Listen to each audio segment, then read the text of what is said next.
കേരളത്തെ ടൂറിസം ഹബ്ബാക്കുമെന്ന് കേന്ദ്ര സഹമന്ത്രി സുരേഷ് ഗോപി. കേരളത്തിലെ ടൂറിസം സാധ്യതകൾ പരമാവധി പ്രയോജനപ്പെടുത്തും. ഏറ്റെടുത്ത സിനിമകൾ പൂർത്തിയാക്കും. അടുത്ത തൃശൂർ പൂരം ഗംഭീരമായി നടത്തും. അത് താൻ നൽകിയ ഉറപ്പാണെന്നും സുരേഷ് ഗോപി പറഞ്ഞു. കേന്ദ്രമന്ത്രിയായി ചുമതല ഏറ്റെടുത്ത ശേഷം മാധ്യമങ്ങളോട് സംസാരിക്കുകയായിരുന്നു അദ്ദേഹം.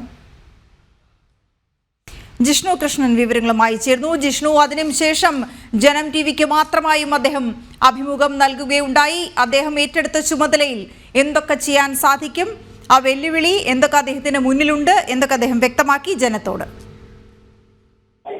അല്പസമയങ്ങൾക്ക് മുൻപാണ് ടൂറിസം വകുപ്പിലും ഒപ്പം പെട്രോളിയം വകുപ്പിലും മന്ത്രിസ്ഥാനം സുരേഷ് ഗോപി ഔദ്യോഗികമായി ഏറ്റെടുത്തിട്ടുള്ളത്. നരേന്ദ്രമോദി സർക്കാരിന്റെ വികസന നയങ്ങൾക്കൊപ്പം നിന്നുകൊണ്ട് പ്രവർത്തിക്കും എന്നുള്ളതാണ് സുരേഷ് ഗോപി അനുവദിച്ചിട്ടുള്ള പ്രത്യേക അഭിമുഖത്തിൽ വ്യക്തമാക്കിയിട്ടുള്ളത്. ഒപ്പം ടൂറിസം മേഖലയിൽ ഭാരതത്തിന്റെ തിലകക്കുറിയാകും കേരളം. പ്രധാനമന്ത്രി നരേന്ദ്രമോദിയും അത് മുൻപ് വ്യക്തമാക്കിയിട്ടുള്ളതാണ്. അതുകൊണ്ട് തന്റെ പ്രവർത്തനം ആ മേഖലയിൽ വളരെ കൃത്യമായി മോദി സർക്കാരിന്റെ വികസന നയങ്ങൾക്കൊപ്പം നിന്നുകൊണ്ടാകും എന്നുള്ളത് സുരേഷ് ഗോപി വ്യക്തമാക്കി. രണ്ട് മന്ത്രാലയങ്ങളിലും അദ്ദേഹത്തിന്റെ സഹമന്ത്രി സ്ഥാനമുള്ളത് രണ്ട് മന്ത്രാലയങ്ങളിലാണ്. ഒന്ന് ടൂറിസം മന്ത്രാലയത്തിലും മറ്റൊന്ന് പെട്രോളിയം മന്ത്രാലയത്തിലും. രണ്ട് മന്ത്രാലയത്തിലും എത്തി സുരേഷ് ഗോപി ഔദ്യോഗികമായി ഇപ്പോൾ ചുമതല ഏറ്റെടുത്തിരിക്കുകയാണ്. തീർച്ചയായും മോദി സർക്കാരിന്റെ പ്രവർത്തന നയങ്ങൾക്കൊപ്പം, വികസന പ്രവർത്തന നയങ്ങൾക്കൊപ്പം നിന്നുകൊണ്ട് പ്രവർത്തിക്കും എന്നുള്ള കാര്യമാണ് വ്യക്തമാക്കിയത്. ഒപ്പം അദ്ദേഹവുമായി ബന്ധപ്പെട്ട കഴിഞ്ഞ മണിക്കൂറുകളിൽ ഉണ്ടാകുന്ന അഭ്യൂഹങ്ങൾ, വാർത്തകൾ സംബന്ധിച്ചും അദ്ദേഹം നമ്മോട് പ്രതികരിക്കുകയുണ്ടായി. അതായത് മത്സരം ആരംഭിച്ചത് മുതൽ അല്ലെങ്കിൽ മത്സരിക്കാൻ ഇറങ്ങിയത് മുതൽ ഇത്തരത്തിൽ പലതരത്തിലുള്ള അഭ്യൂഹങ്ങൾ അത് മാധ്യമങ്ങൾ തന്നെ നടത്തുന്നുണ്ട്. എന്നാൽ അതിലൊന്നും വസ്തുതയില്ല എന്ന് തെളിയിക്കുന്നതാണ് താൻ ഇവിടെ ഇരിക്കുന്നത്, താൻ ഇപ്പോൾ മന്ത്രിസ്ഥാനത്ത് ഇരിക്കുന്നത്. ആ വാർത്തകളെല്ലാം വ്യാജമാണ് അല്ലെങ്കിൽ വസ്തുതാ വിരുദ്ധമാണ് എന്ന് തെളിയിക്കുന്നതാണ് എന്നാണ് സുരേഷ് ഗോപി ചൂണ്ടിക്കാട്ടിയിട്ടുള്ളത്. അല്പസമയത്തിനകം തന്നെ കേരളത്തിൽ നിന്നുള്ള അടുത്ത കേന്ദ്രമന്ത്രി ജോർജ് കുര്യൻ കൃഷി ഭവനിലെത്തി അദ്ദേഹത്തിന്റെ ചുമതല ഏറ്റെടുക്കും. 11:30 കൃഷി ഭവനിലെത്തും എന്നുള്ളതാണ് ജോർജ് കുര്യൻ അറിയിച്ചിട്ടുള്ളത്. ഒപ്പം മറ്റു മന്ത്രിമാരും നിരവധി കേന്ദ്രമന്ത്രിമാർ അതത് മന്ത്രാലയങ്ങളിൽ എത്തിക്കൊണ്ട് ഇന്നലെ വൈകിട്ടോടുകൂടി വകുപ്പുകളുടെ കാര്യത്തിൽ ഔദ്യോഗികമായിട്ടുള്ള പ്രഖ്യാപനം ഉണ്ടായിരുന്നു. അതിനുശേഷം വിവിധ മന്ത്രാലയങ്ങളിൽ എത്തിക്കൊണ്ട് കേന്ദ്രമന്ത്രിമാർ ചുമതല ഏറ്റെടുക്കുകയാണ്. അതായത് മൂന്നാം നരേന്ദ്രമോദി സർക്കാർ ഫുൾ ഫ്ലഡ്ജിൽ ഇന്നു മുതൽ പ്രവർത്തനം ആരംഭിക്കുന്നു എന്നുള്ളതാണ് മന്ത്രിമാരുടെ ഇന്നത്തെ ഔദ്യോഗിക ചുമതല ഏറ്റെടുക്കുന്നതിലൂടെ പറയാൻ സാധിക്കുക.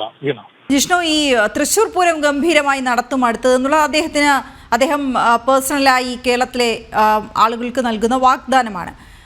ടൂറിസത്തെ സംബന്ധിച്ച് പ്രധാനമന്ത്രിയുടെ മനസ്സിലുള്ള ചില ആശയങ്ങൾ അത് നടപ്പിലാക്കുക തന്നിലൂടെ എന്ന കാര്യമാണ് സുരേഷ് ഗോപി ജിഷ്ണുവിനോട് വ്യക്തമാക്കിയത്, ജനം ടിവിയോട് വ്യക്തമാക്കിയത്. എന്താണ് അദ്ദേഹം ആ മുന്നിൽ കാണുന്ന സാധ്യതകളെ കുറിച്ച് വ്യക്തമാക്കിയത്?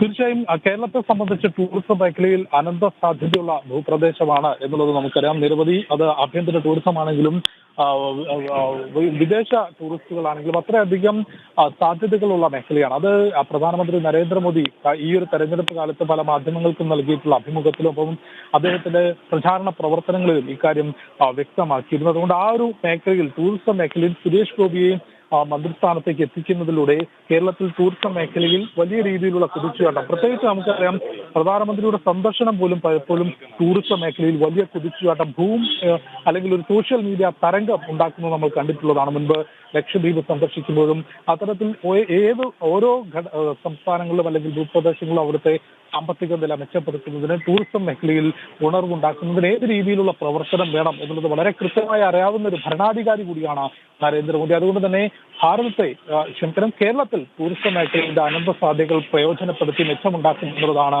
അതായത് വികസന പ്രവർത്തനങ്ങളും ഒപ്പം കേരളത്തിനുണ്ടാക്കുന്ന മെച്ചമുണ്ടാക്കും എന്നുള്ളത് സുരേഷ് ഗോപി വ്യക്തമാക്കുന്നൊപ്പം തൃശൂർ പൂരവുമായി ബന്ധപ്പെട്ട് കഴിഞ്ഞ തവണ ഉണ്ടായിട്ടുള്ള ഇത്തരം പ്രവർത്തനങ്ങളൊന്നുമില്ലാതെ, ഇടപെടലുകളില്ലാതെ, മനോഹരമായി അപകടങ്ങളില്ലാതെ പൂരപ്രേമികൾക്ക് ഇഷ്ടപ്പെടുന്ന രീതിയിൽ തൃശൂർ പൂരം നടത്തും എന്നുള്ളതുമാണ് അദ്ദേഹം വ്യക്തമാക്കിയത്.